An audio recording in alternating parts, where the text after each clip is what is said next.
So today we're taking a quick look at the quad lock motorcycle handlebar mount, and this I've done a lot of research on it. It seems like it's probably one of the best that's in the business, and the reason I like it is because when this is actually mounted on your bike, the screen is fully visible. There's no obstructions, and just getting it in is pretty straightforward. So a little bit about quad lock. They have been in business for a while. They do not only make motorcycle mounts, but also make mounts for your car, mounts for your scooters.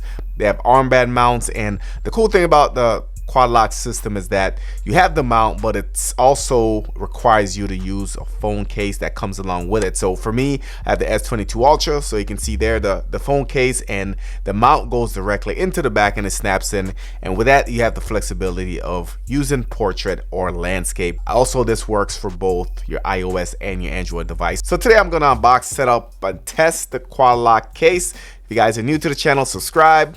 Let's go. Alright, so just a quick look of everything that I have. So I have the main handlebar mount, of course, but I also bought the vibration dampener, and I got the case. Now the vibration dampener I didn't mention before, but what that does, guys, for most of your modern smartphones, they have cameras, and the cameras have moving pieces inside the phone. So what will happen is if you just mount it directly on your handlebars, the vibration will mess up your camera over time. So the vibration mount is meant to attach to the original mount and actually dampen the vibration when you're riding.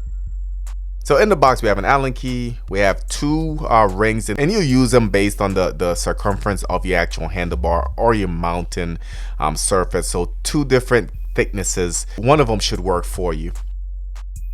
You also have the bottom part of the mount, and you do have some adjustments with the Allen key, and it's one of those things, once you get it set up, you'll have to play with it to see which mounting option works best for you. But for the O-rings, they go directly in there.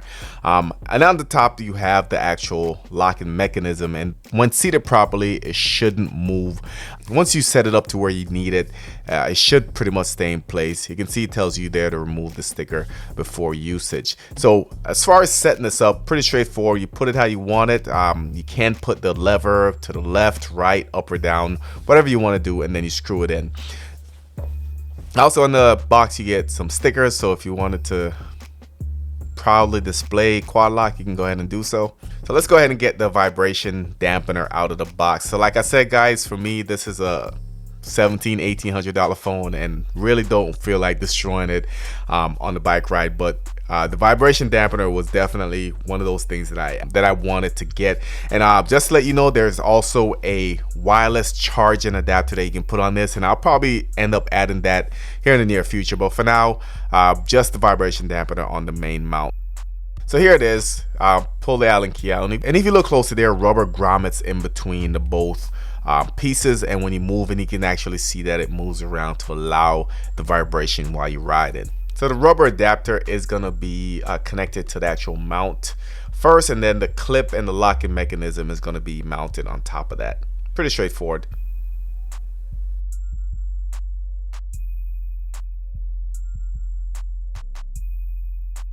So once that part is secured, all you need to do is connect the locking mechanism, then you should be good to go.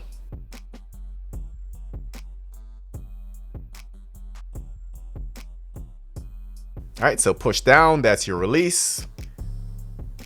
Pretty sturdy, and of course the rubber is there to do its part as well. So next we have the actual case for this to all work together, and like I said before, if you have an iPhone, you will need to order the iPhone version of this, but for me this is the S22 Ultra. And I did like the sleekness of the case. One thing I should let you know is that the case does offer adequate protection for everyday use. However, it is kind of slippery, so keep that in mind. If you're someone who rides frequently, it's not a hassle to carry around, but it does get slippery. As far as getting it locked in, you can see it's pretty straightforward. It does lock in, does a two-system locking mechanism, which is going to keep your phone secure, and you can mount this portrait or landscape.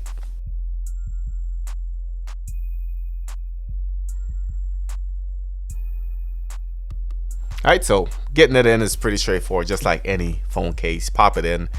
Usually I put the button side in first and I go around the rim. It slides right in and looks pretty good. Feel really good in your hand, and it does offer some protection because there is a lip that's present on the actual case. Now before we go ahead and get it set up on the bike, I should let you guys know that this does still allow you to charge your phone wirelessly, and that's probably one of the main reasons why I just leave this on 24/7. It does have enough protection. It does have that plastic locking mechanism that's needed for the quad lock system to work. However, if you have a wireless charger, if you do wireless charging, this does work properly.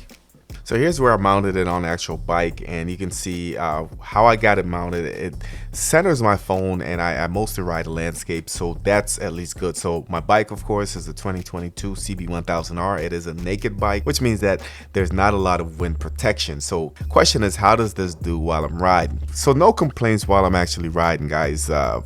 Phone is still locked in. I do feel secure. At no point do I feel like this is gonna come off or become undone.